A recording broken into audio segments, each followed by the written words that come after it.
রাধে রাধে সকলকে। দুর্গাপূজা আসছে আর তার আগেই শুরু হলো শপিং এর উৎসব। আজ শপিং এ গিয়ে শাড়ি, গয়না আরো প্রয়োজনীয় জিনিস কিনলাম। আর পুজোর কেনাকাটা মানেই তো আলাদা আনন্দ। প্রথমেই শুরু হলো ছোট জনের কেনাকাটা থেকে। চারপাশে ভিড়, আলো আর নতুন নতুন কালেকশন, সত্যি দারুণ লাগলো। এইখানে গিয়েছিলাম আমার ড্রেস দেখার জন্য। যদিও অনেকগুলো ড্রেস দেখেছি কিন্তু একটাও ভালো লাগে। তারপর চলে গেলাম শাড়ির দোকানে। অনেকগুলো শাড়ির দোকান ঘোরা হয়েছিল কিন্তু মনের মতো পছন্দই হয় না। তারপর চলে গেলাম ইজিতে কিন্তু অনেক নতুন নতুন কালেকশন এসেছিল। ওখান থেকে বাবা আর ভাইয়ের জন্য কিছু কেনাকাটা করলো। তারপর আমার ড্রেস দেখা শুরু হলো। ড্রেস যে কালার দেখাচ্ছিল সেই কালারগুলো আমার কাছে অলরেডি ছিল, তাই এই কালারগুলো আমি অ্যাভয়েড করলাম। তারপর আমরা চলে গেলাম আলমাস পয়েন্টে। পুজোর আগে শপিং এর আনন্দটাই কিন্তু অন্যরকম। পুজোর আগে শপিং এর সময় মনে হয় পুরো শহরটাই যেন উৎসবের রঙে সাজানো, আলো, ভিড় আর আনন্দে চারপাশ জমজমাট।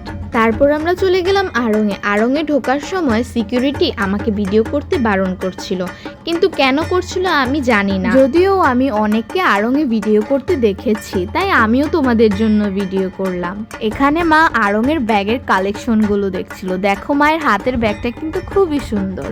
তারপর আরো কিছু পার্সের কালেকশন দেখলো। এইবারে আড়ংয়ের কালেকশনগুলো বেশ সুন্দর ছিল। দুর্গাপূজা মানেই বাঙালির সবচেয়ে বড় আনন্দ, সবচেয়ে বড় অপেক্ষা। 5 দিন নয়, প্রায় গোটা বছরই বাঙালি এই উৎসবের জন্য অপেক্ষা করে। তারপর আমরা আরো বিশেষ কিছু কালেকশন দেখতে থাকলাম। এখানে দেখো কি সুন্দর জুয়েলারি বক্স। তারপর আমরা ধীরে ধীরে আরো কিছু শপ ঘুরতে থাকলাম আর কেনাকাটা করতে থাকলাম।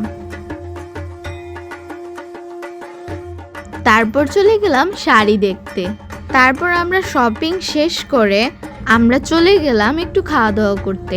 তখন কিন্তু অনেক রাত হয়ে গিয়েছিল, প্রায় 10:30। তারপর আমরা বাড়ির দিকে ফেরা শুরু করলাম।